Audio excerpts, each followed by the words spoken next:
Who ruined Star Wars? Was it Disney? Was it the fans? Was it the creative people like Rian Johnson, J.J. Abrams, the directors, the actors? Was it EA? I think so. You just gotta look at it. Okay, maybe not them exclusively, but they ruined the Star Wars gaming community for sure. But all parties are at fault. Disney, fans, creators, and EA. All are at fault. And then there's Star Trek. I know it's not Star Wars, but if you talk about a franchise being ruined by the company that owns it and not caring about the fans, that's CBS. They, with Discovery, show they truly don't care about Star Trek. Because they claim it's in their original continuity, but, well, they sure don't act like it is. And everything in Discovery has proven that it should be in its separate universe from the original series and main continuity of Star Trek. So, all of us Star Wars fans claiming that Disney ruined Star Wars have nothing on the Star Trek fans who are more rightfully claiming that CBS is ruining Star Trek and does not care truly about what fans think about Trek continuity despite CBS's claims to otherwise. At least with Disney, they care enough that they are willing to make changes due to fan outrage. Though the toxicity of the Star Wars fans have not helped the fan community, and probably are at fault for destroying the fan community, or at the very least dividing it. Yes, Disney and the creators do bear some responsibility, but not total responsibility.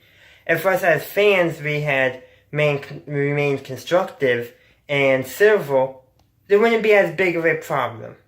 But yeah, all parties I said are at fault, and as after this cut, I'll be getting into why EA might be the worst culprit of all. Oh, except for maybe the Star Wars fans who have given up on Star Wars because how they didn't like one movie. No matter what in any franchise, there's always going to be one movie, one book, one TV show, episode, one video game, at least that's not as good as the rest. It's always going to happen. Star Trek, the original series, the episode Spock's Brain is considered the worst Star Trek episode ever, but it's still considered good sci-fi, so take that what you will, but there's always going to be ups and downs, and never let one bad example destroy the franchise for everything else. But EA has definitely, without a doubt, been the worst culprit, as they have effectively destroyed Star Wars in terms of video games.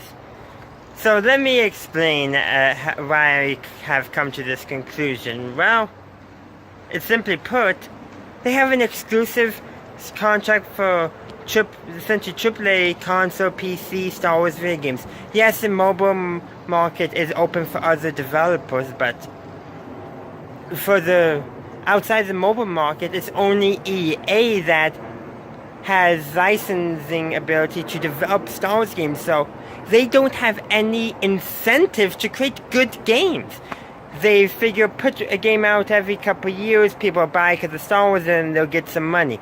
They have no incentive to create good games. Look at both Battlefront games, the two games that we have so far.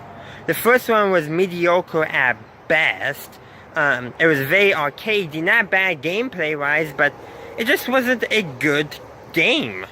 Mediocre, maybe. It was still decent, fun to play, good for playing a video game with your friends, but, well, other than that, it's not a good game, and it does nothing to help, well, the franchise. Okay, I gotta get to a place where the sun's not in my eye. Okay, that's a good location. Okay, so now that I got better sunlight location, well, EA, and then they did not do great with Battlefront 1, and then Battlefront 2 suffered from a terrible launch. It was a poor game. Okay, it's not a poor game. Poor marketing or misleading marketing that they really could have done more to market, yes, an Imperial story, but don't market it as an all-Imperial store, because it wasn't. False marketing was terrible. Then you had the disastrous loot crates. Well, that just wasn't good either. So, and EA, what incentive do they have to create good games? They have none. Therefore, they won't bother creating good games. They'll create a game just good enough to get people to buy it, and then they'll just ignore it. I think they have realized their lesson with Battlefront 2, but have they? So they're not giving enough developers to it, and well, it's showing. Content slow, few and far between. There are game-breaking bugs in it. At least there has not been a hacking issue yet, but that's only a matter of time if they're not actively supporting the game. And there was just other small problems that you can point out in Battlefront 2 that they could have done better on, excluding marketing. You know, gameplay-wise, like content-wise, if they had maybe cared from the beginning, and EA as a company cared from the beginning, maybe Battlefront 2 would have had a very good, strong launch, but it had a terrible launch, and then they pulled the developers to work on the other game, so it wouldn't have a disastrous launch like Battlefront 2 did. Simply put, EA has no reason to care. They have no incentive to care. They can just create a game, get people to buy, and then move on to the next game. It's all because of how Disney made Lucasfilm sign that exclusive contract with EA for Star Wars games, excluding the mobile market. They have no incentive to create a good game to compete with any other games because there's no competition. Really. It was a terrible move, and that's where Disney failed Star Wars, by making EA the exclusive provider of video game content for the non-mobile market. If that would be fixed, not all Star Wars problems would be solved, but at least the problems in Star Wars video games would be solved. I'm John Berry, and this has been another episode of Star Wars Talk. Thank you for watching. If you enjoyed the video, please leave a like and subscribe to the channel for future Star Wars content.